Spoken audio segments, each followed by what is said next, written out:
یسوع میں میرے عزیز مومنین، میرے پیغام کا موضوع ہے یسوع بادشاہ۔ ہر سال آمد کے ایام سے پہلے پوری دنیا میں بڑی عقیدت و احترام کے ساتھ یسوع بادشاہ کی عید منائی جاتی ہے۔ اس موقع پر مسیحی دنیا اور مسیحی حلقوں میں بڑے بڑے روحانی اجتماع منعقد کیے جاتے ہیں اور مسیح یسوع کی شان اقدس میں عظیم الشان جلوس نکالے جاتے ہیں، جو اس امر کا واضح ثبوت ہے کہ یسوع ہی دنیا میں ایک ایسی ہستی ہے جسے عالمگیر بادشاہ کی حیثیت حاصل ہے۔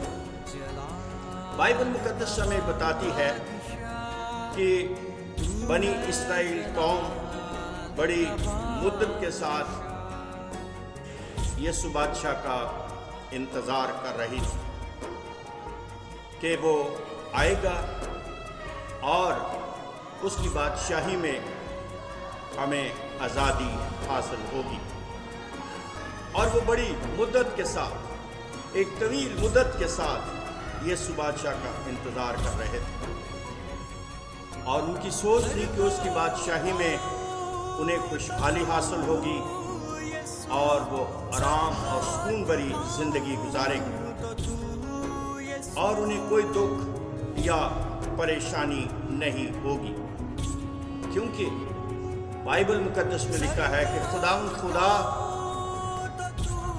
ان کے باپ داؤد کا تخت اسے دے گا اور وہ ہمیشہ تک یعقوب کے گھرانے پر سلطنت کرے گا اور اس کی بادشاہی کا آخر نہ ہوگا۔ یسوع مسیح جب انسانی لبادہ پہن کر اس دنیا میں آئے اور جب انہوں نے اس دنیا میں اپنی بادشاہی کا اعلان کیا تو یہی قوم یعنی بنی اسرائیل قوم اسے مشکوک نظروں سے دیکھنے لگی، کیونکہ انہوں نے اسے اپنی امیدوں، سوچوں اور ارادوں کے مطابق نہ پایا۔ یسوع مسیح کو وہ ایک دنیاوی بادشاہ کے روپ میں دیکھنا چاہتے تھے۔ انہوں نے تو یہ سوچ رکھا تھا کہ یسوع ایک طاقتور بادشاہ، اس کے پاس بہت بڑی فوج ہوگی اور وہ ہمیں اپنی طاقت اور قوت سے رومی حکومت سے آزادی دلائے گا، لیکن یسوع ان کی خواہشات کے مطابق نہیں تھا۔ وہ بادشاہ ضرور تھا مگر دنیاوی بادشاہوں کی طرح جنگ و جدل کا بادشاہ نہیں، بلکہ گدھی کے بچے پر سوار ہو کر امن و سلامتی کا پرچار کرنے والا بادشاہ تھا۔ اس کے ہاتھ میں قیمتی ہیروں سے جڑا ہوا آسا نہیں بلکہ ایک عام چھڑی دی گئی۔ اس کا تخت صلیب تھا اور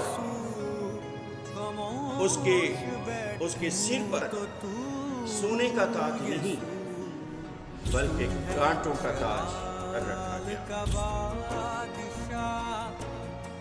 اس نے فرمایا کہ میری بادشاہی اس دنیا کی نہیں، اگر میری بادشاہی اس دنیا کی ہوتی تو میرے خادم لڑائی کرتے، مگر یسوع کی بادشاہی ایک منفرد قسم کی بادشاہی تھی۔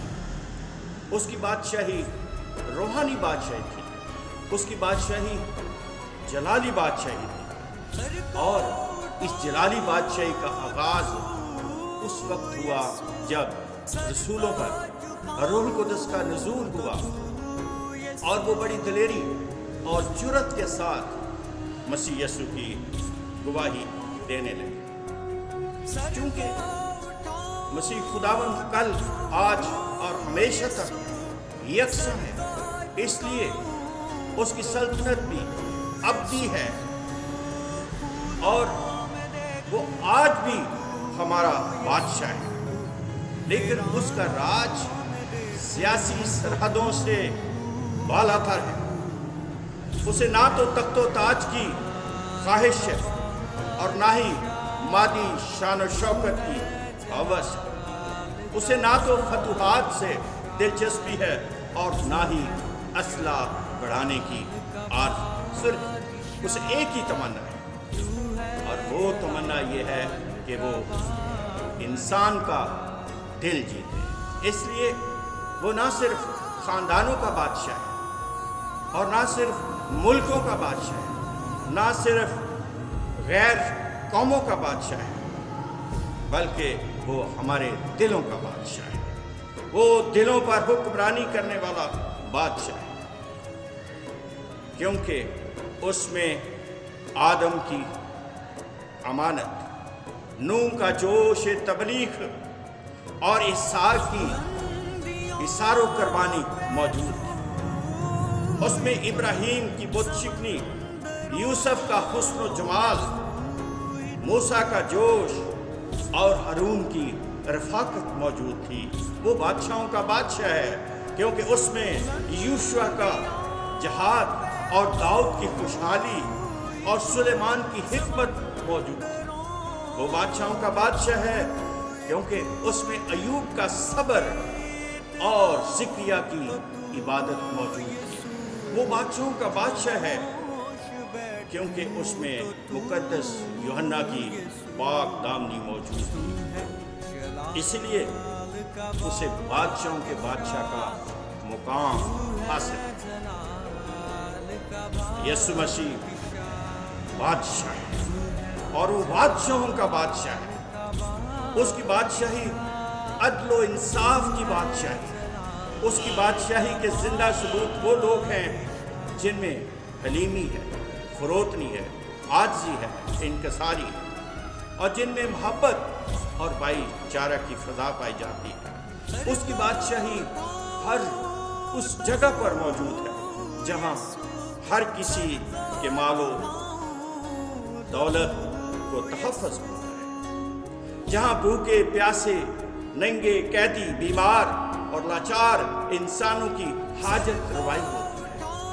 مقدس پالوس رسول فرماتا ہے، ہم جتنوں نے بپتسمے کے ذریعے مسیح یسوع کو پہن لیا ہے، اس کی بادشاہی کے واضح نشان اور ایلچی، اور اگر ہم اس کی بادشاہی کے واضح نشان ہیں، اگر ہم اس کی بادشاہی کے ایلچی ہیں، اگر ہم اس کی بادشاہی کے سفارتکار ہیں، تو پھر ہم سب پر یہ فرض عائد ہوتا ہے کہ ہم اس کی بادشاہی کا اعلان کریں۔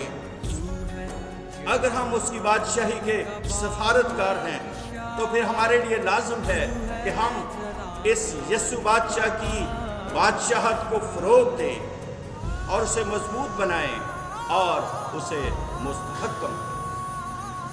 اور یہ اسی وقت ہوگا جب ہماری صفوں میں اتحاد ہوگا، جب ہم ایک آواز ہوں گے، جب ہم ایک جان ہوں گے اور بڑی دلیری اور جرأت کے ساتھ مسیح یسوع کی گواہی دیں گے کہ وہی ہمارا بادشاہ ہے۔ خداوند ہم سب کو ایسا کرنے کی ہمت اور توفیق عطا فرمائے۔